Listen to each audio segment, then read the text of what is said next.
New Delhi, Indian equity markets have been volatile in the last 1 year, however, the recent recovery has brought them to near all-time highs. Further, mid-cap and small-cap stocks continue to outperform large caps as overall stability has helped investor sentiment.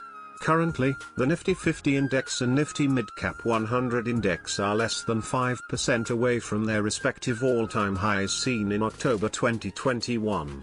However, the small-cap index is still about 20% away from its all-time high. Meanwhile, on the economic front, data has been mixed in the last 1 month, with US retail inflation coming in higher than market expectations. The same led to a rise in bond yields and a sharp fall in global markets on expectations of a substantial rate hike by the US Federal Reserve. The Fed is expected to hike rates by 75 bps per second in its the 21st of September policy meeting. Given all these factors, ICICI Direct Research Desk in a note has suggested a way for navigating the market in these times.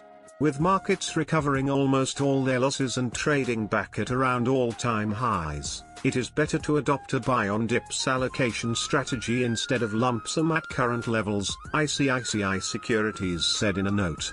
The brokerage added that, domestically, with a capex cycle revival on the anvil, public plus private, coupled with strong consumer demand across most categories in a post-COVID-19 environment, passenger vehicles, retail, etc., we remain constructive on the overall markets.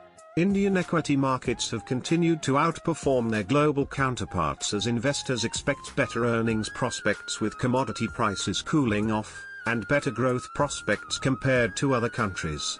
A sharp fall in global commodity prices, particularly industrial and farm commodities, has helped lift otherwise weak investor sentiments. Crude oil prices have corrected to less than $95/barrel from a high of above $120/barrel. Foreign portfolio investors, FPIs, who were consistent net sellers, have turned net buyers since July 2022. Domestic investors, particularly mutual funds, have been major buyers during the same time, absorbing the FPI sell-off.